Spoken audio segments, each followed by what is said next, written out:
Assalamualaikum warahmatullahi wabarakatuh. Perkenalkan, nama saya Ashan Nurjannah. Di sini saya akan mempresentasikan manajemen peserta didik. Jadi, di dalam manajemen peserta didik itu ada beberapa poin. Yang pertama, rekrutmen. Yang kedua, ketatausahaan. Yang ketiga, pencatatan prestasi. Yang keempat, pencatatan bimbingan dan penyuluhan. Dan yang kelima, ada mutasi. Yang pertama yaitu ada rekrutmen. Rekrutmen adalah peserta didik yang dimana di sebuah lembaga pendidikan sekolah pada hakikatnya adalah proses pencarian, menentukan dan menarik pelamar yang mampu untuk menjadi peserta didik di lembaga pendidikan sekolah yang bersangkutan. Rekrutmen peserta didik ini merupakan tahapan awal dalam manajemen peserta didik. Dalam konteks dunia pendidikan, rekrutmen peserta didik memiliki pengertian yang lebih khusus. Nah, tujuan khusus rekrutmen peserta didik ini yang pertama ada jadi manusia akan mendapatkan siswa yang memiliki karakteristik sebagaimana ditetapkan dalam syarat-syarat penerimaan siswa baru. Yang kedua, memberikan keadilan kepada masyarakat dan calon peserta didik untuk mendapatkan pendidikan yang tepat.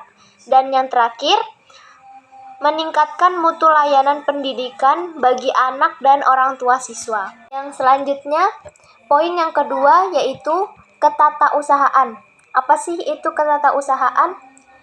Nah, ketatausahaan ini tata laksana pendidikan yang sering disebut dengan istilah administrasi tata usaha, yaitu segenap proses kegiatan pengelolaan surat menyurat yang dimulai dari menghimpun atau menerima, mencatat, mengelola, menggandakan, mengirim, dan menyimpan semua bahan keterangan yang diperlukan oleh organisasi.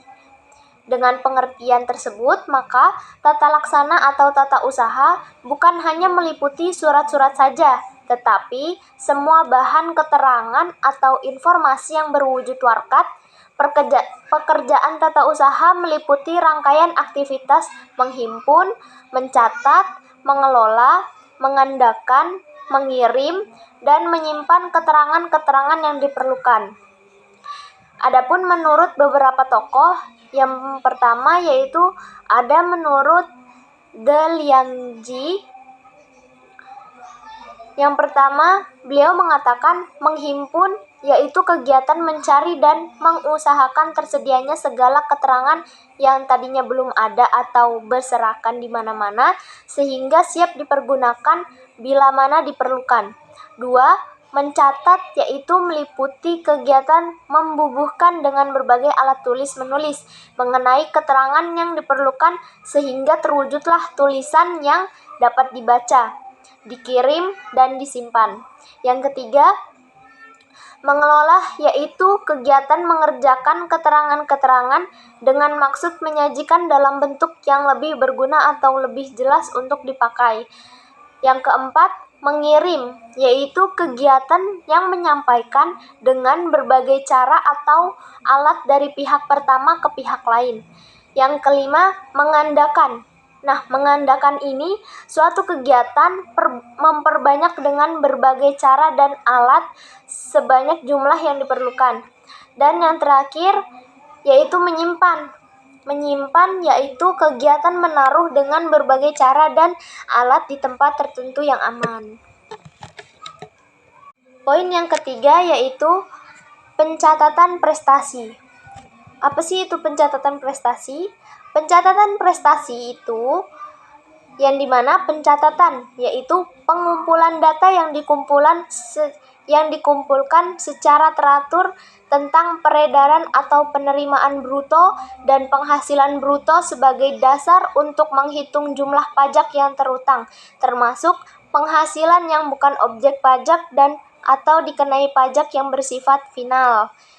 Nah, untuk prestasi sendiri itu Prestasi berasal dari bahasa Belanda, yaitu artinya hasil dari usaha. Prestasi diperoleh dari hasil usaha yang telah dikerjakan. Jadi, dari pengertian prestasi tersebut, maka pengertian prestasi diri adalah hasil atau usaha yang dilakukan seseorang. Selanjutnya, poin keempat, ada pencatatan bimbingan dan penyuluhan. Saat ini hampir semua sekolah memiliki tenaga di bidang bimbingan dan konseling karena telah disadari perannya dalam menunjang keberhasilan siswa. Tujuan dari bimbingan yang pertama untuk mengetahui dan mengenal kondisi dirinya secara mendalam, yang kedua mengetahui kondisi dirinya sendiri, maka kesulitan-kesulitan yang dihadapi dapat diselesaikan secara tepat dan sesuai. Yang ketiga, mempunyai pengenalan yang lebih baik tentang situasi lingkungan.